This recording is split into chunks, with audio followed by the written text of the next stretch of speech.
Hi ಸ್ನೇಹಿತರೆ, ನೀವು ನೋಡ್ತಾ ಇದ್ದೀರಾ ಸ್ಪೀಡ್ ಸರ್ಕಾರಿ ಮಾಹಿತಿ ಯೂಟ್ಯೂಬ್ ಚಾನಲ್. ಸ್ನೇಹಿತರೆ, ಯೋಜನೆಯ ಕೆಲವೊಂದಿಷ್ಟು ಮಾಹಿತಿಗಳನ್ನು ತಿಳಿಸಿಕೊಡ್ತಾ ಇದ್ದೀನಿ. ವಿಡಿಯೋನ ಸ್ಕಿಪ್ ಮಾಡಬೇಡಿ. ವಿಡಿಯೋನ ಕೊನೆವರೆಗೂ ನೋಡಿದರೆ ಅಂತಂದ್ರೆ ನಾವು ತಿಳಿಸ್ತಿರುವಂಥ ಮಾಹಿತಿ ನಿಮಗೆ ಸಂಪೂರ್ಣವಾಗಿ ಅರ್ಥ ಆಗುತ್ತೆ. ನೀವು ಮಧ್ಯದಲ್ಲಿ ಸ್ಕಿಪ್ ಮಾಡ್ತಾ ವಿಡಿಯೋ ನೋಡಿದಿರಿ ಅಂದ್ರೆ ನಾವು ಕೊಟ್ಟಿರುವಂಥ ಸಂಪೂರ್ಣವಾದ ಮಾಹಿತಿ ನಿಮಗೆ ಅರ್ಥ ಆಗೋದಿಲ್ಲ. ಹೌದು, ಇಲ್ಲಿ ಒಂದು ಗೃಹಲಕ್ಷ್ಮಿಯ ಇವತ್ತು 7ನೇ ತಾರೀಕು ಜೂನ್ 7ನೇ ತಾರೀಕೆಂದು ಈ ಒಂದು ನಾನು ಹೇಳುವಂಥ ಜಿಲ್ಲೆಗಳಿಗೆ ಹಣವನ್ನು ಸರ್ಕಾರ ಬಿಡುಗಡೆ ಮಾಡ್ತಾಯಿದೆ. ಇನ್ನೊಂದು ಯಾವ ಜಿಲ್ಲೆಯವರಿಗೆ ಹಣ ಇವತ್ತು ಬರುತ್ತೆ ಅನ್ನೋದು ಕೂಡ ನಾನು ತಿಳಿಸ್ಕೊಡ್ತೀನಿ. ಆ ಜಿಲ್ಲೆ ಹೆಸರು ಕೂಡ ಹೇಳ್ತೀನಿ. ವಿಡಿಯೋ ನೋಡೋಂಥವ್ರು ಆ ಜಿಲ್ಲೆದವರಾಗಿದ್ದರೆ ನಿಮಗೂ ಕೂಡ ಇವತ್ತು ಹಣ ಬರುವಂಥ ಸಾಧ್ಯತೆ ಇರುತ್ತೆ. ಆ ಜಿಲ್ಲೆಯ ಹೆಸರನ್ನ ಹೇಳ್ತೀನಿ, ಅದನ್ನು ತಿಳ್ಕೊಳ್ಳಿ.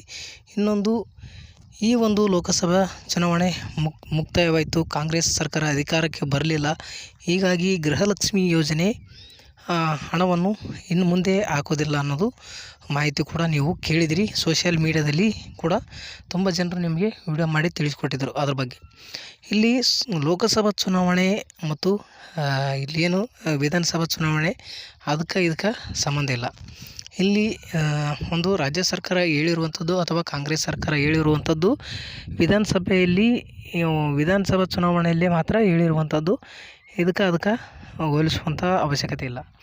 ಇಲ್ಲಿ ನೇರವಾಗಿ ನಮ್ಮ ರಾಜ್ಯದ ಮುಖ್ಯಮಂತ್ರಿಗಳೇ ನೇರವಾಗಿ ಹೇಳಿದ್ದಾರೆ, ಲೋಕಸಭೆಯಲ್ಲಿ ನಾವು ಇವೇನಾಗಲಿ ಆಗದೇ ಇರಲಿ ನಾವು ನೀಡ್ತೇವೆ ಅಂತ ಅವಾಗನೇ ಹೇಳಿದರು. ಈಗಾದರೂ ಕೂಡ ಅದನ್ನೇ ಹೇಳಿದ್ದಾರೆ. ಯಾವುದೇ ಕಾರಣಕ್ಕೂ ಗೃಹಲಕ್ಷ್ಮಿ ಯೋಜನೆ ಹಣ ಕೊಡುವಂಥದ್ದು, ಬಡವರಿಗೆ ಕೊಡುವಂಥ ಕಾರ್ಯಕ್ರಮ ಇದು ಯಾವುದೇ ಕಾರಣಕ್ಕೂ ನಿಲ್ಲಿಸಲ್ಲ ಅಂತ. ಅದೇ ರೀತಿಯಾಗಿ ಕೂಡ ನಿನ್ನೆ ಕೆಲವೊಂದಿಷ್ಟು ಜಿಲ್ಲೆಗೆ ಗೃಹಲಕ್ಷ್ಮಿ ಯೋಜನೆ ಹಣ ಕೂಡ ಬಿಡುಗಡೆ ಆಗಿದೆ. ಇವತ್ತಿನ ದಿನ ಕೂಡ ಒಂದಿಷ್ಟು ಜಿಲ್ಲೆಗೆ ಹಣವನ್ನು ಬಿಡುಗಡೆ ಮಾಡ್ತಾಯಿದ್ದಾರೆ. ಇಲ್ಲಿ ಪೆಂಡಿಂಗ್ ಇತ್ತು ಹಣ. ಕೆಲವು ಫಲಾನುಭವಿಗಳಿಗೆ ಹಲವಾರು ತಾಂತ್ರಿಕ ಸಮಸ್ಯೆಯಿಂದ ಒಂದು ಅವರ ಖಾತೆ ಸಮಸ್ಯೆ ಇರುವುದರಿಂದ ಅವರವರ ಒಂದು ಡಾಕ್ಯುಮೆಂಟ್ ಕರೆಕ್ಟಾಗಿ ಇರಲಾರದ ಕಾರಣ ಅವರಿಗೂ ಕೆಲವು ಜನಕ್ಕೆ ಹಣ ಬಂದಿರಲಿಲ್ಲ. ಹಾಗಾಗಿ ಸರಿಪಡಿಸ್ಕೊಂಡಂಥ ಫಲಾನುಭವಿಗಳು ಕೂಡ ಇವತ್ತಿನ ದಿನ ಹಣ ಬರುವಂಥ ಎಲ್ಲ ಸಾಧ್ಯತೆಗಳಿದೆ. ಆ ಜಿಲ್ಲೆಗಳು ಯಾವ್ಯಾವು ಇವತ್ತು ಹಣ ಬಿಡುಗಡೆ ಮಾಡ್ತಾಯಿದ್ದಾರೆ, ಅವು ಜಿಲ್ಲೆಗಳು ಯಾವ್ಯಾವು ಮತ್ತು ಆ ಫಲಾನುಭವಿಗಳು ಏನೆಲ್ಲ ಸಮಸ್ಯೆ ಇತ್ತು ಅದೆಲ್ಲ ಸಮಸ್ಯೆ ಬಗೆಹರಿಸಿಕೊಂಡಿರ್ತಾರೆ ಅಂಥ ಫಲಾನುಭವಿಗಳಿಗೂ ಕೂಡ ಇವತ್ತು ಹಣ ಬಿಡುಗಡೆ ಮಾಡ್ತಾಯಿದ್ದಾರೆ. 1ನೇ ಕಂತಿನಿಂದ ಕೂಡ 10ನೇ ಕಂತಿನ ತನಕ ಪೆಂಡಿಂಗ್ ಇದ್ದವ್ರಿಗೂ ಕೂಡ ಬರುತ್ತೆ ಮತ್ತು 1-2 ಕಂತು ಪೆಂಡಿಂಗ್ ಇರುವಂಥವ್ರ ಫಲಾನುಭವಿಗಳಿಗೂ ಕೂಡ ಬರುತ್ತೆ. ಈಗ ಇನ್ನೊಂದು, BJP ಸರ್ಕಾರ ಅಧಿಕಾರಕ್ಕೆ ಬಂದಿರುವುದರಿಂದ ಅಥವಾ ಇನ್ನೂ ಪ್ರಧಾನಮಂತ್ರಿ ಒಂದು ಪ್ರಮಾಣ ವಚನ ಸ್ವೀಕಾರ ಮಾಡಿಲ್ಲ. ಹೀಗಾಗಿ PM ಕಿಸಾನ್ ಸಮ್ಮಾನ್ ನಿಧಿ ಯೋಜನೆ ಹಣ ಕೂಡ ಬರುತ್ತೆ, 17ನೇ ಕಂತಿನ ಹಣ. ಯಾಕಂತಂದರೆ ಈಗ ಪ್ರಧಾನಮಂತ್ರಿ ಅವರು ಮೋದಿಯವರೇ ಆಗೋದರಿಂದ ಈಗ ಮತ್ತು ಅದು ಯೋಜನೆ ಮುಂದುವರಿಸ್ತಾರಂತ ನಮ್ಮ ಅಭಿಪ್ರಾಯ ಇದೆ. 17ನೇ ಕಂತಿನ ಹಣ ಕೂಡ ಈಗ ಇನ್ನೂ ಬಿಡುಗಡೆ ಮಾಡ್ತಾರೆ. ಯಾಕಂತಂದರೆ ಈಗ ಆಲ್ರೆಡಿ 16ನೇ ಕಂತಿನ ಹಣ ಕೂಡ ಬಂದಿದೆ. ಅದಕ್ಕೋಸ್ಕರ ಅದ್ರ ಬಗ್ಗೆಯೂ ಯಾವ ದಿನಾಂಕದಂದು ಬರುತ್ತೆ ಅನ್ನೋದು ಕೂಡ ನಾನು ನಿಮಗೆ ತಿಳಿಸಿಕೊಡ್ತೀನಿ. ಬರುವಂಥ ದಿನಗಳಲ್ಲಿ ಏನಾದರೂ ದಿನಾಂಕ ಕೊಟ್ಟೆ ಈಗ ಬರುವಂಥ ಸಾಧ್ಯತೆ ಇದೆ. ಈಗೇನಾದರೂ ಪ್ರಧಾನಮಂತ್ರಿ ಅವರವರ ಸೀಟಿಗೆ ಕುಂತ ತಕ್ಷಣ ಹಣ ಬಿಡುಗಡೆ ಮಾಡುವ ಸಾಧ್ಯತೆಗಳಿದೆ. ಬಿಡುವಂಥ ಸಂದರ್ಭದಲ್ಲಿ ಆ ಡೇಟ್ ಏನಾದರೂ ಅನೌನ್ಸ್ ಆದ ತಕ್ಷಣ ನಿಮಗೆ ತಿಳಿಸಿಕೊಡ್ತೀನಿ ಯಾವ ದಿನಾಂಕದಂದು ಬರುತ್ತೆ ಅಂತ. ನೀವೆಲ್ಲ ನಮ್ಮ ಒಂದು ಸಂಪೂರ್ಣವಾದಂಥ ವಿಡಿಯೋಗಳು ನೀವು ನೋಡಬೇಕಂದ್ರೆ ನೀವೇನಿಲ್ಲ, ಫ್ರೀಯಾಗಿ ಸಬ್ಸ್ಕ್ರೈಬ್ ಮಾಡ್ಕೊಳ್ಬೇಕು.